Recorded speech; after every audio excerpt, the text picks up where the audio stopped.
How hard is it from the day one when you hit? I mean, it's obviously what you've been waiting for. You've been, you know, you can't wait to get cracking.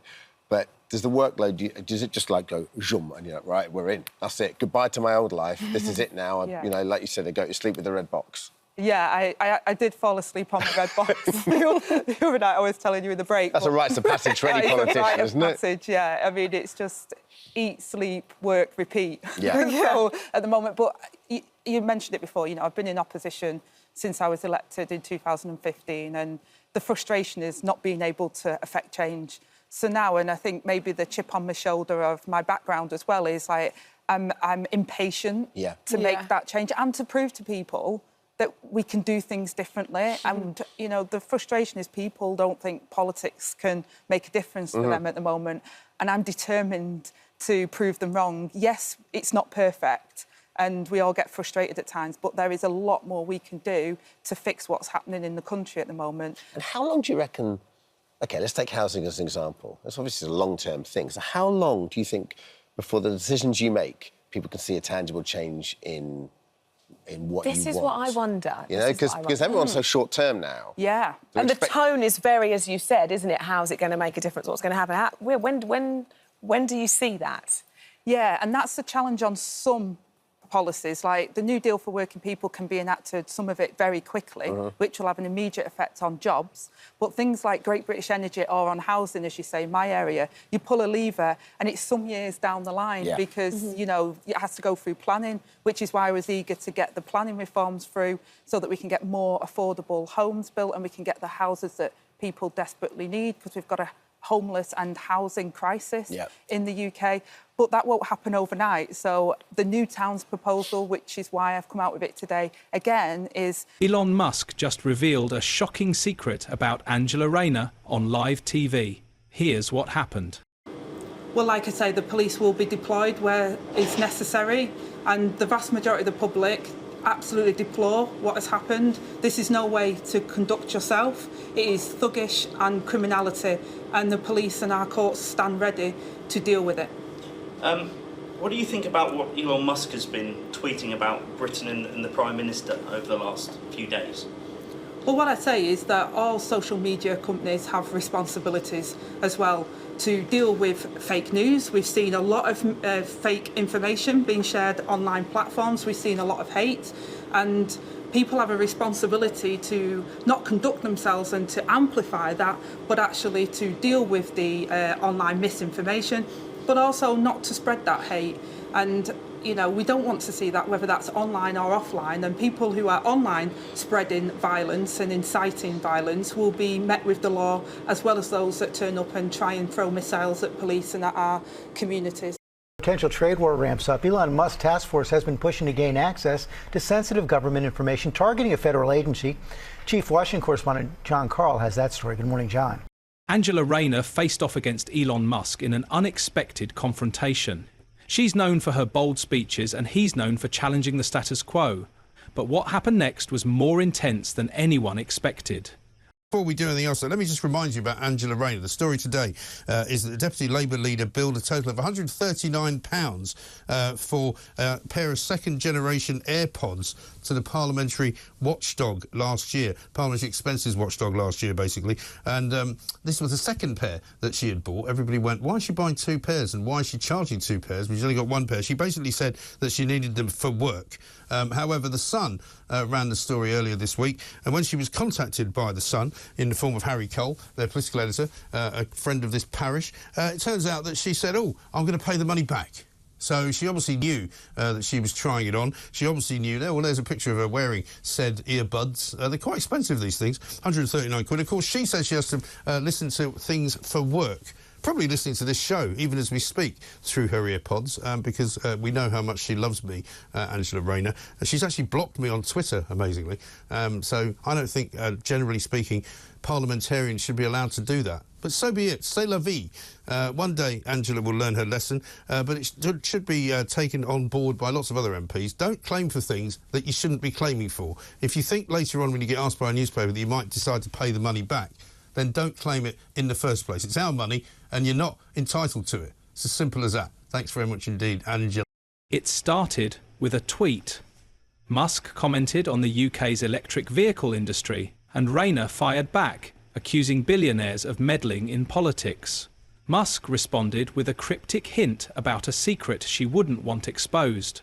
The New Towns Task Force, it'll take them hopefully before a year, but up to 12 months for them to look at what sites are available. And then we have to go through the planning process to then get that up and running. There are things we've done immediately. We've called in some sites. We've given onshore wind the go-ahead. So there's things that we've done on stalled sites, for example, so we can get things moving. But housing does take longer than what some other policies that we've done immediately, like we've got rid of the Rwanda policy because it's a gimmick and it wouldn't work. So we can redirect those resources into something that will work to reduce the problems that we see on our border with the gangs that are smuggling people across on those small boats. It's such a, not a controversial thing, housing, because everyone knows we need more houses. But I suppose it's where they get built. Like, I like to think I'm no NIMBY, but maybe I would be if it was being built, like, in a lovely field next to me. And no one wants to be building on greenfield land. But how do you go about kind of reconciling that? How do you go about the middle ground? There's a lot of brownfield sites, a lot of those what they call grey area sites, aren't there, that you need to focus on first, I suppose? I think the first thing is that the reason why I've said local plans have to be for every local authority, and at the moment we've only got about 30 that have got up-to-date local plans, means they have to consult. They have to identify what the housing need is under our formula, and then they have to consult with local people.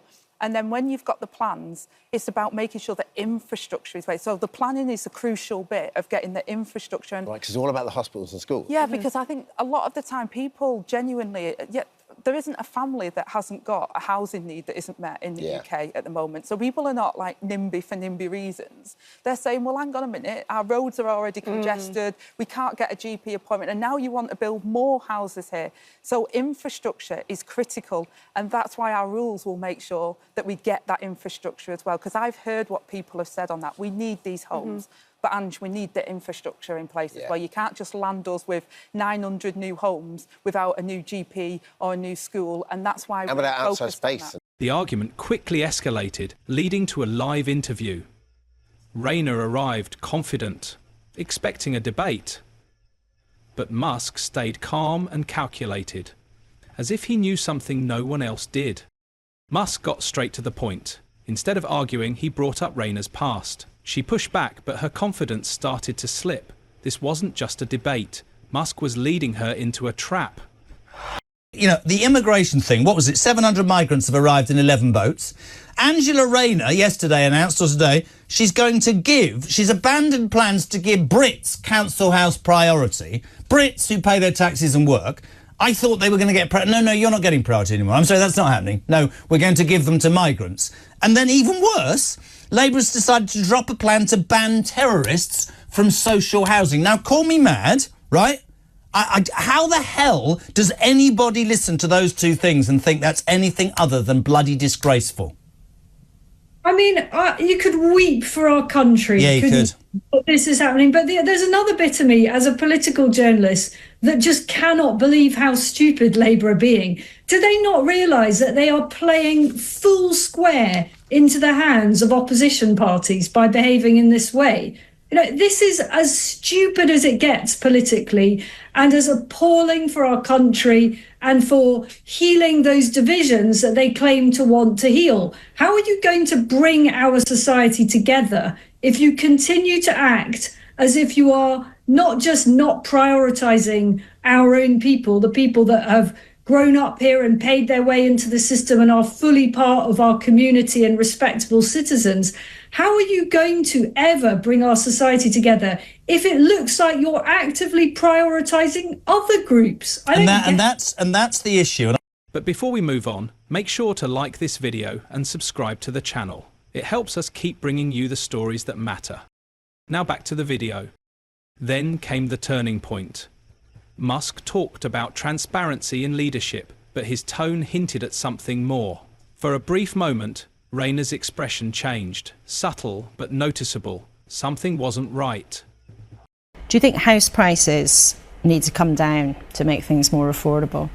Well, we've talked about making sure that the elements of the Employment Rights Bill is about making sure people have better pay terms and conditions. We've talked about the affordability. In many areas, it's 8 times an annual salary, way beyond where people can get housing. Yes, so that's why supply is important, so that people can get those homes. We're doing a mortgage guarantee scheme so that people can get on the housing ladder, because far too often the problem with why house prices are going up so quickly is because supply is in demand, and we haven't fixed the supply problem. But would you like prices to come down? Because a lot of people watching this morning might think, what's the point of this huge effort to get homes built if actually prices don't come down? It's not necessarily prices coming down, it's about supply and making sure that those houses are there and available so that people can afford them and are able to get them. Because if we don't fix supply, then house prices will continue to go up as demand goes up. So that's why we're focused on delivering the supply.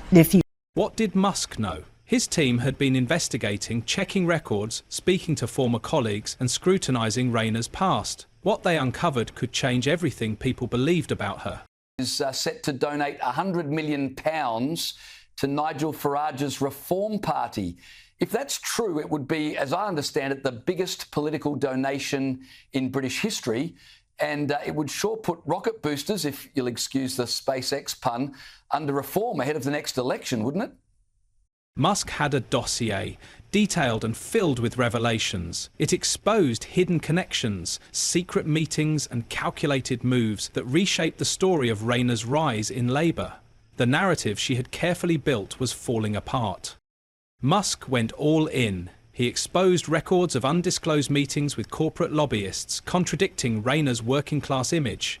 For a moment, she lost her composure. The room fell silent as the revelations sank in.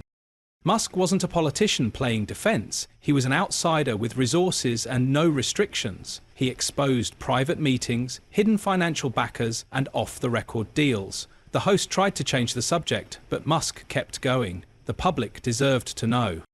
Rayner dismissed Musk's claims as baseless and desperate, but her usual sharpness was missing.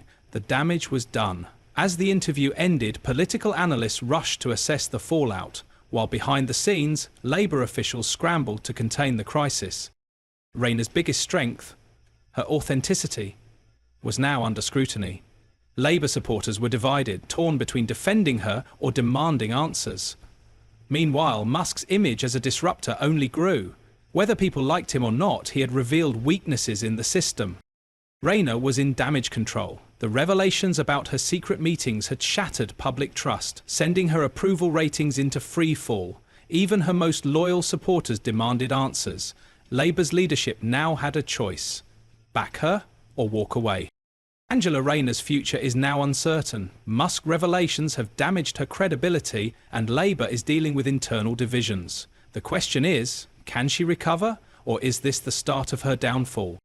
This is a sharp contrast to the Rayner of the past, who often struggled to articulate her points, frequently stumbling without solid evidence. Her arguments lacked depth and factual backing, making it difficult for them to hold weight in serious political debates. Yeah, it is to do with that. I mean, I know people saying, oh, but it's happened before, Boris cancelled him in 2020. No, it was COVID. It was completely different. This situation is, I mean, some of the by-elections that have been happening in the last few weeks would indicate that Reform are going to do pretty well in the next local elections. And in some rural areas, you know, the rare rural areas that Labour are doing well, the Tories and Lib Dems will do probably quite well as well, possibly Reform. So it's ultimately, let's try and reframe this. Let's talk about that we're doing sort of boundaries, new positions and the rest of it. But ultimately, they're running scared. They're running scared from the electorate, and actually they should front up to it. It doesn't matter whether they change again afterwards. If there's May elections, local elections, and it's set in stone, regardless of the circumstances, they should have those elections. And Labour will have to deal with the consequences. If the punters out there like them, they'll vote for them. But based on what's happened so far, they won't. So that's why Rayner's doing this. And this is an encapsulation. And I think it's something that's really emerging from this Labour government, is that this Labour government are not particularly sort of good bedfellows with democracy. The cancellation of local elections has ignited debate both in Parliament and among the public. The decision has caused frustration and division, raising serious concerns about its impact on democracy and governance. To say we think it is completely outrageous. In fact, despite the fact we're a very happy, optimistic, forward-looking party, we are blimmin' angry this afternoon that 5.5 million people in this country are being denied their vote on May the 1st this year. And we've got counties like Surrey and East Sussex and West Sussex and Suffolk and Hampshire where elections have been cancelled. Where we are particularly aggrieved is in Norfolk, where we did win the seat of Great Yarmouth. Even under first past the post, we still run the seat of Great Yarmouth in the general election. And in Essex, where James McMurdoch and I both managed to win seats in Parliament, where we came second in 5 of the constituencies, and where the opinion polls now... Nigel Farage has strongly condemned the decision to postpone the elections, calling it an act of dictatorship. He accused the government of stripping British citizens of their right to vote and warned that this move undermines democracy. According to Farage, blocking the public from the ballot box sets a dangerous precedent that could erode trust in the electoral process for years. ...to win Essex County Council, but the voters in Essex and Norfolk and Sussex and Hampshire and the Isle of Wight and Thurrock and Suffolk and Norfolk, they will be denied the opportunity to vote on May the 1st this year. The elections are cancelled. Now, I thought that only dictators cancelled elections, but no, this is the connivance of a now terrified Labour Party, and boy, didn't we see that today at Prime Minister's questions. And I was being shouted down from all sides. It was almost like old days in the European Parliament. I was thoroughly enjoying myself. And Conservative-led councils, who of course want to keep their money rolling for at least another couple of years. How long the cancellations last, whether it's 1 year or 2 years or more, we don't know. What we do know is that the reorganisation of local government is going to take up to 3 years to complete. And given that a term for a county councillor is 4 years, there is absolutely no justification for cancelling the elections of 5.5 million people other than the cowardice of the existing political class. And that's why we've launched our petition on this, which nearly 250,000 people have signed already. We are blooming angry. This is wrong. The political weather has changed in local government over the course of the last 4 years, and people deserve to have a say. Labour is simply delaying the inevitable. Holding an election now would likely end in a crushing defeat, and they know it. By postponing the vote, they're buying time, hoping to change public opinion or recover lost ground. But when the election finally happens, there's no undoing the damage. The consequences could be permanent.